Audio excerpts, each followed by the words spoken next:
চলো বন্ধুরা, আজকে আমরা যাব দাদা বৌদির বিরিয়ানি খেতে আর দেখা যাক কেন এরা এত ফেমাস।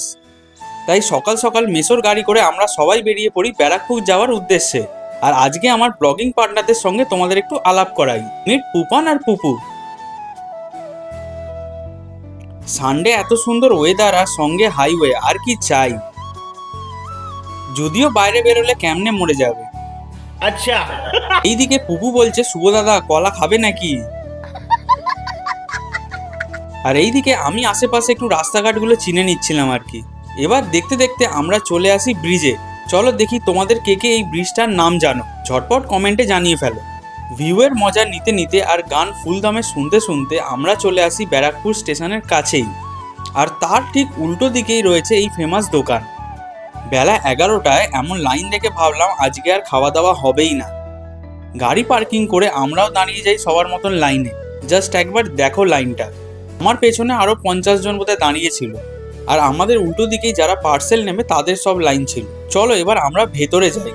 ভেতরটা না একটু দুবাই দুবাই ফিল আছে, কিন্তু এটা গ্রাউন্ড ফ্লোর। ডেকোরেশন যেমনি ভালো তেমনি ক্লিনের ব্যাপারেও এরা খুব সচেতন। আর এই হলো সেই ফেমাস লোগো। বিরিয়ানি মানেই দাদা বৌদির বিরিয়ানি। যে যার সিট নিয়েই বসে পড়লাম। মেসো তো মেনু দেখছিল, আর আমার পার্টনারদের দেখো। পুপু তো বলছে চ ভাই, ফোন পেয়ে গেছি, এবার খেলা হবে। আমি ভাবতাম খালি বিরিয়ানি হয়তো এখানে পাওয়া যায়, বাট মেনুতে তো একদম ফুল লোড রয়েছে। আমরা অর্ডার করেছিলাম মটন বিরিয়ানি, আর সঙ্গে দিয়েছিল স্যালাড আর চাটনি। চলো একবার তোমাদের পিসটা দেখাই। মিনিমাম 200 গ্রামের পিস হবে। আর সঙ্গে একটা বড় সাইজের আলু কিন্তু দিয়েছিল। সঙ্গে নিয়ে নিই আমরা মশালা কোল্ড ড্রিঙ্কস, যেটা খাওয়ার পর আলাদাই তৃপ্তি আছে ভাই। নেক্সট আমরা নিয়ে নিই ফেলুদা। যারা এটা জানো না তাদের বলি, এটা একটা কুলফি টাইপের। বিল পেমেন্ট করে আমরা বেরিয়ে পড়ি। আর হ্যাঁ, তোমাদের তো বলতেই ভুলে গেছি, আমরা আর একটা পার্সেলও নিয়ে নিই সঙ্গে করে।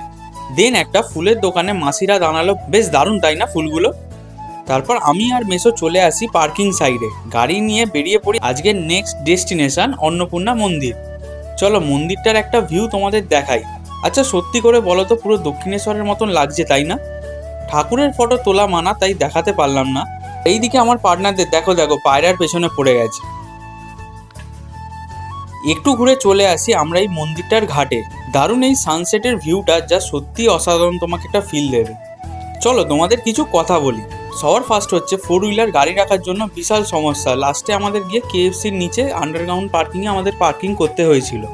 বিরিয়ানিটা সত্যি বলতে ফাটাফাটি খেতে।